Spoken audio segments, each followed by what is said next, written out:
Hey everyone, I'm Rather Coherent, and I want to have a discussion about what a tier list means. In my previous video, I didn't have an F tier. I don't believe any characters in Arkham Horror are genuinely bad, but I did have a D tier. I do genuinely believe some characters are weak. But as I go through and I play them, I repeatedly find that they're not actually as bad as I thought they were, and maybe they deserve to be in fine. So today, I want to have a discussion about what D tier is, whether or not it even should exist in my Arkham Horror tier list. But before we do that, I need to talk about an example. Our example is going to be Skids O'Toole. This is the Skids O'Toole deck that I'm currently playing off camera with my tabletop group through Circle Undone. I'm going into Scenario 5, and this is the deck I currently have. 37 experience is a lot for that point in the campaign, but I'm up 11 experience over where you would expect me to do because I'm in the thick of it in Sharon's Opal. And at this point in the campaign, I would never call this a D tier character.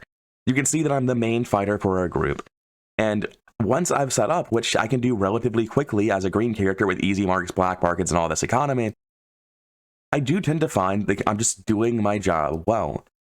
I've had no problem dealing with any of the threats the Circle Undone has been throwing at me for the past 3 scenarios now.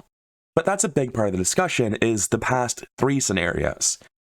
See, when I judge a character, I judge them based on their performance over the course of a campaign. So we need to come talk about the very first Skids deck that I played. This is the Skids deck that I was playing in Scenario 1. And I got incredibly lucky. I drew Ace of Swords opening hand, so I got to pretend that Skids was actually a 4-fist fighter, not a 3-fist fighter. In my original tier list video, I said that Skids O'Toole could hide behind the Shield of Flex and pretend that he was a semi-viable character. And the reason I said that is because this 3-fist score is legitimately unworkable. If you have an ally or a tarot in play plus a weapon, you'll be swinging at 5. You basically can't do anything to a boss level enemy. Even against basic acolytes, your damage isn't that reliable. Just swinging at +2 to the myriad of 3-fist enemies in the game, with limited numbers of bullets by which you can do that, doesn't feel very good.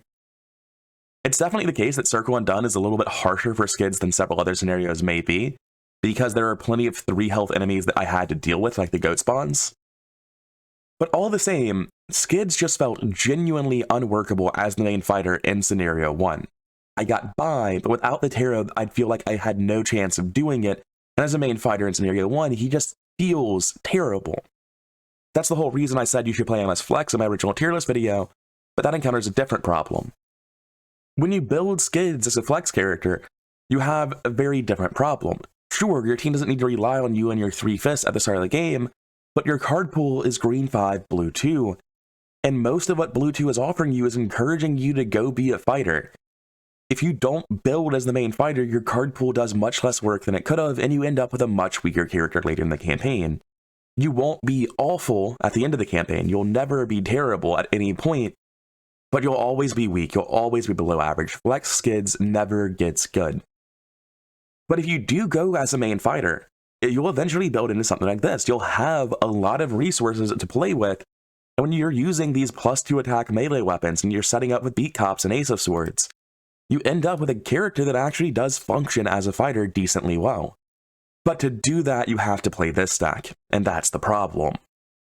Before I go any further talking about Skids at any level, I need to talk about the character that he's always going to be compared to, Tony Morgan. Tony Morgan is the investigator that Skids desperately wishes he could be.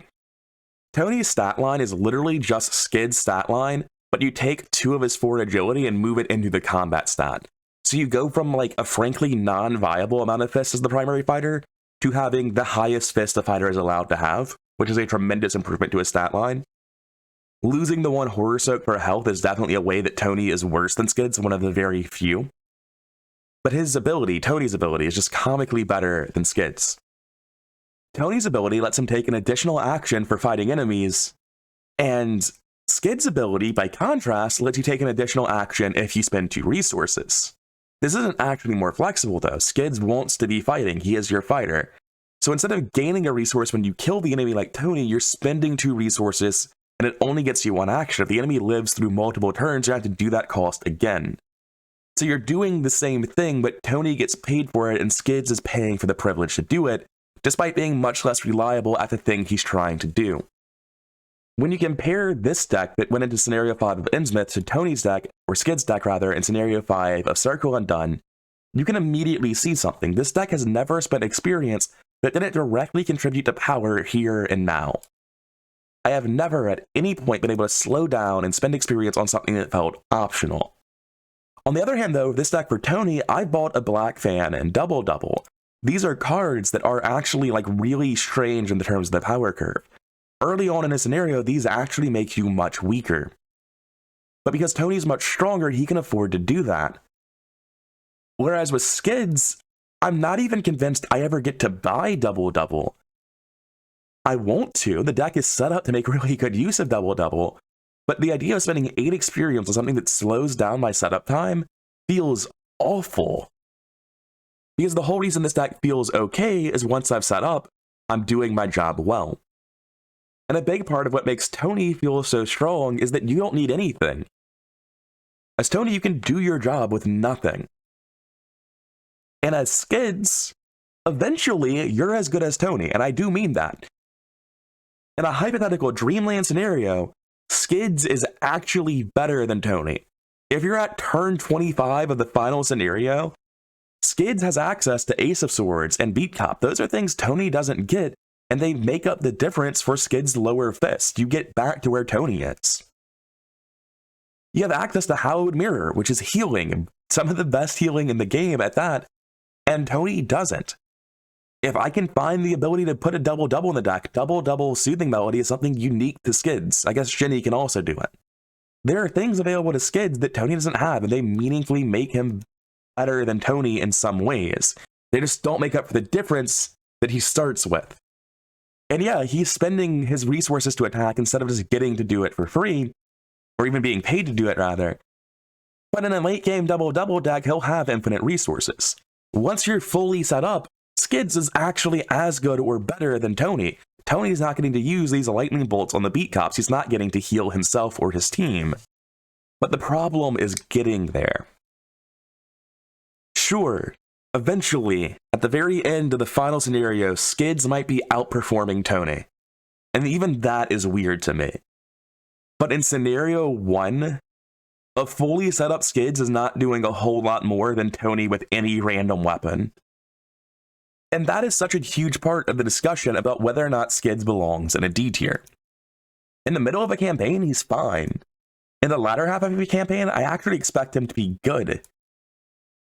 But at the start, he is just terrible.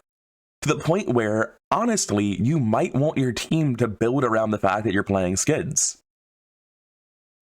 I don't really allow deck building concessions from your teammates when I rank these characters. I don't rank Sister Mary assuming you have teammates going for bless builds.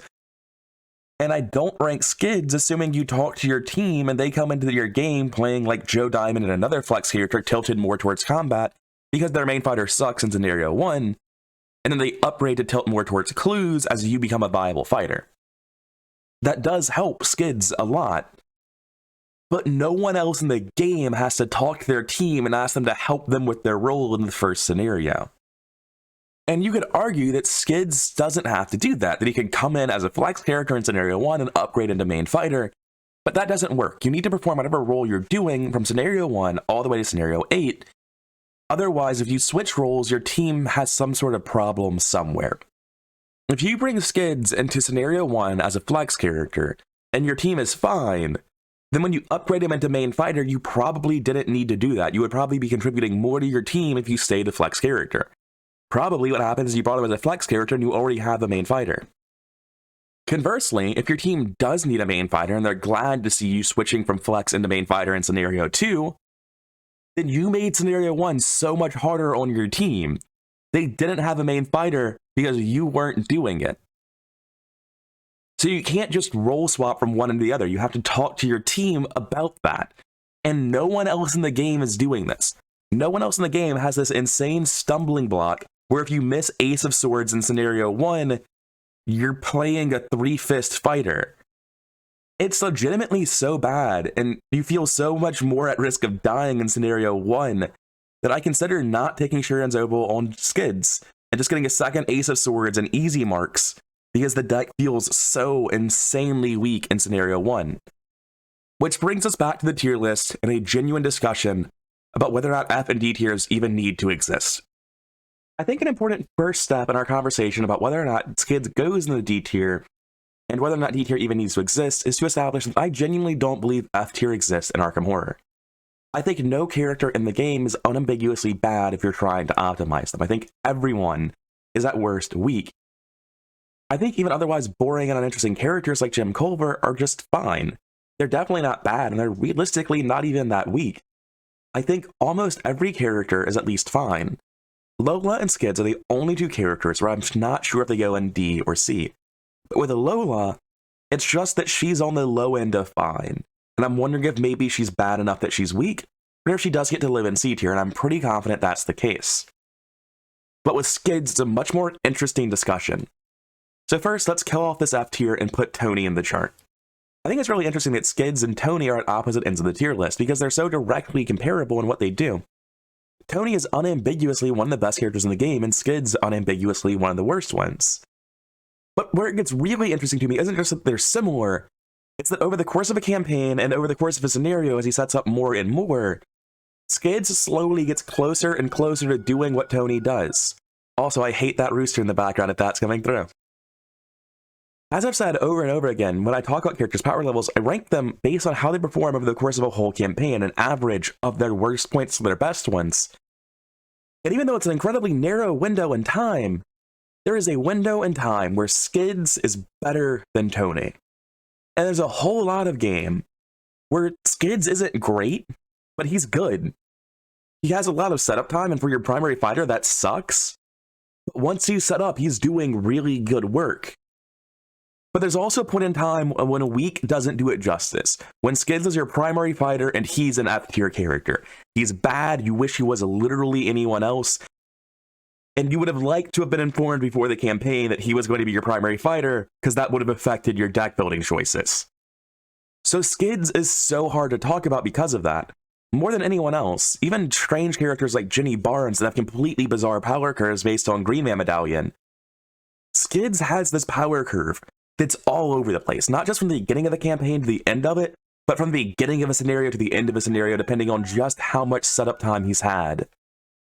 At the end of the day, I can never call him good. His early game and his early campaign are both so weak that I would never call him more than fine. But if I put him in weak, it's like with this massive caveat that most of the time he's fine and some of the time he's good, but scenario 1 is just awful for him. And if I put him in fine, it's still with a caveat. I still have to put a little asterisk next to it and say, hey, I'm putting Skids at the bottom of fine, but scenario 1 is not fine and you need to plan around that. Your whole table needs to plan around that. And I think if either way, no matter where I put Skids, I'm putting a little asterisk next to his name and clarifying that there's a lot different from where he's ranked with how his power level is, because the curve's all over the place. I think fine is the more honest place to put him. There's a moment in time where Skids is terrible, where he's the worst character in the game, and that is scenario 1. But then after scenario 1, once you've spent your experience on some functional weapons, a charisma, some taros, he's on the very low end of good once he's set up, and he's fine if he doesn't like completely break on all of his fist bump items. I don't want to talk much longer about Skids' power curve because I feel like I'm just rambling on about the same point over and over again. I legitimately think that no matter whether I put him in good or fine or weak, there's a case he should be there with an asterisk next to his name. But I think that putting him in fine is the most honest place to put him, where most of the time that is really where he lives. And once he's set up in the second half of a scenario that isn't scenario 1, he's actually on the low end of good. And in scenario 1, you basically have to run in the thick of it, and you probably don't even want to get Sharon's Obel. You want to just give up 2 experience permanently by not taking the Sharon's Obel early, and just by Taro easy mark, because you are so desperate to hit those fist pumps that you can't afford to miss them. But yeah, at the end of the day, I really do think that Skids is fine. It's hard to say that Skids is anything because his power curve is so weird. But I do think he's fine. I think he's the jankiest, weirdest version of fine you can have. But I think he does make it to C tier. And if Skids doesn't get to be in D tier, I think the only other character that really makes a case is Lola. Even other characters that are very, very weak, like Rita Young, Sister Mary, and Jim Culver, don't have any argument for being in D tier. I understand intensely disliking Jim because he's arguably the most boring character in the game. And there's legitimately not a reason to pick him over almost any other Mystic. But I don't agree that he's weak. He's a Mystic with 5 splash that he can use for Deep Knowledge and Hawkeye Folding Camera to boost his brain and draw through his deck faster, with 4 in his primary stat. He might even be good, honestly, just because the Mystic card pool and what they're inherently doing is so strong. I think it's almost certainly not the case. I think realistically, Jim's just on the high end of fine. But the point is, there's no way for me to ever consider putting him in D tier, and the only character left for me to consider, do we need a D tier in this game, is Lola Hayes. And when it comes to Lola, I've been going back and forth constantly on how I think that she's best built. I've been experimenting with different things before I eventually play her. I guess from this video you can sort of tell that currently I'm at the phase in the game where I'm torturing the table I play with by playing bad characters. Because it's very likely that Lola or Rita is one of the next characters that I play after playing Skids as their main fighter.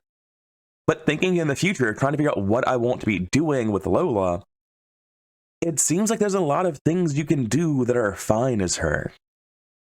I'm going to show you the deck that I'm currently tinkering with Lola, and it's admittedly far from finalized and refined. It's a 50 experience deck. But the idea here is sound. This Lola Hayes deck just represents something that is, at a basic level, very playable. You're using green permanents and Leo and yellow assets to cover out all of your required extra cards, and then you're just running a load of red cards and playing in Survivor when you're not doing setup turns. You're using Forced Learning with Fortuitous Discoveries and Winging It, because that just gives you more cards that you can more effectively make use of, and Lola needs all the help she can.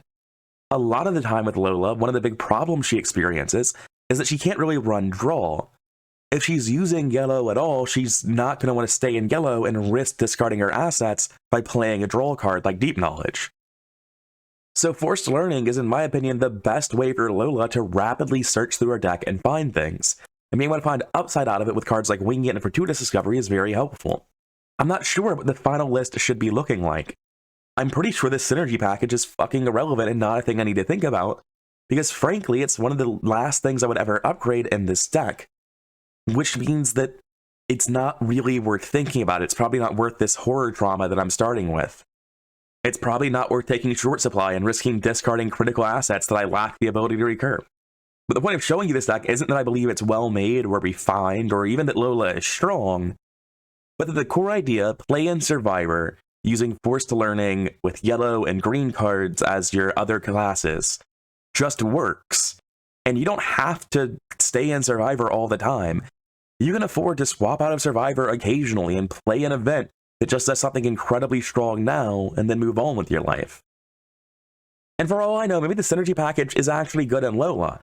After all, she is literally the only character that can have synergy active from turn 1, that can just run 5 permanents of each color.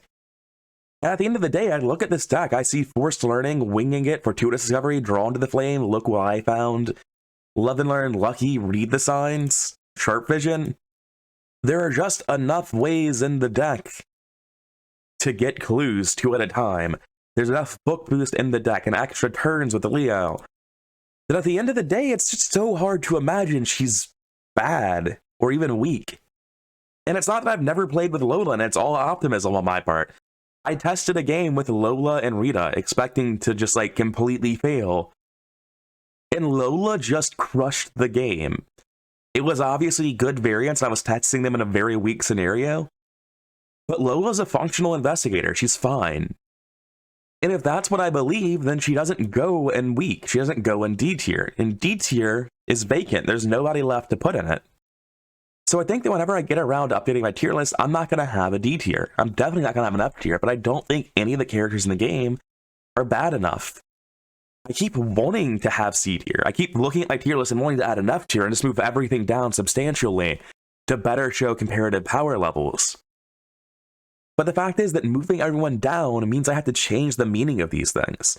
That now my tier list is just trying to show you how good or bad a character is relative to something that isn't a real term, just other characters.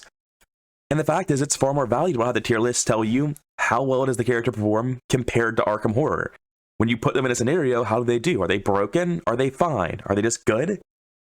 And so, even though on this tier list, basically every character falls between good and overpowered, I have it on the other monitor right now. I'm not showing it because I don't want to answer questions about why I've changed things the way I have, because I'm currently figuring it out. But on this tier list on the other monitor, only 9 characters are not between A+ and good. Almost every character in Arkham Horror is between good and excellent. It's just various degrees. And I feel like adding a D and F tier, split them out across more ranks and better show compared to power levels, isn't adding anything to the tier list. So at the end of the day, even though this looks really weird to have a tier list that only has 6 tiers and 3 of them are variations on A, I think this is the tier list I'm going to be posting next time I do a tier list update. And then in a few months, whenever I get around to doing that tier list update, I'll be doing a combined tier list instead of splitting them into fighters and cloopers like I did last time. The main reason I did that was because it made the game much easier for me to learn about. I can very easily look at the game and see that there are several dominantly powerful Seekers, but that makes it really hard for me to look at the game and figure out what fighters are doing that compares to it, especially when there's things like Occult Lexicon and Ancient Stones. So the best Seekers are also flex fighting really, really hard, but the best fighters are not flex cluing at the same level whatsoever. Splitting the tier list by role allowed me to separate those things out and better learn the game. And I do genuinely feel that having a tier list with all the characters in it doesn't really add that much. It kind of muddies the waters if you want to compare cloovers to cloovers. And there's always judgment calls and just like baseless speculation about is a fighter better than a cloover in a given tier. But I think it's just cleaner in the end to have it all in one video. Anyways, I've been rather incoherent. This has been my rambling, pointless video about how I genuinely think that the worst characters in Arkham Horror are still fine. Because honestly, I don't think I can look at Skids and tell you that he's awful. I can tell you that you shouldn't play him, that everyone else is better, but I can't tell you that he's bad. And I can't even tell you that he's weak. If I try to tell you what Skids is, I have to make a 25-minute long video to explain how janky and weird his power curve is, and how it's not even genuinely, obviously true that Tony is objectively better, because that very narrow window in time where Skids is better. His power curve is so broken and so weird that I wanted to make this video as much to talk about tier list structure as just to rant about Skids, because it's hard not to be fascinated by him when I'm playing Tony on the channel and Skids off the channel at the exact same time. Anyways, that's it. I've been rather incoherent. I hope you enjoyed the video, and I'll see you in the next one.